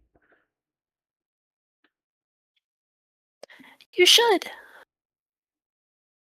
It's been a long day, and it's going to be a long night. Of course. She smiled at me and then stretched her arms above her head, letting out a huge yawn. I might do the same. Knock on my door if you get up before I do, won't you? Of course. We went into our separate rooms. I think I fell asleep the moment my eyes shut. Lucky. This is probably where I'm gonna ask to end for tonight. My Yeah, Wi-Fi is starting to get very, very rough. I think that's a good ask or request because I was gonna suggest the same thing. This wake Let's go. scene lasts about as long or maybe even longer than the Misericorde scene. So I think it deserved its own little session thing. My goodness. Yeah, it's quite a long scene. It's a great scene, but it's quite long. Spoilers. Yeah. It could have been an awful scene. In this game, no way. All right, guys. I'll see you guys later. All Any right. We'll see any you next time. any theories before we go? Uh, it was Charity with one of the rocks from the clock tower Uh-huh. rubble in the chapel. Gotcha. That makes a lot of sense considering where the body was found. Good guess. Have a good night, everyone.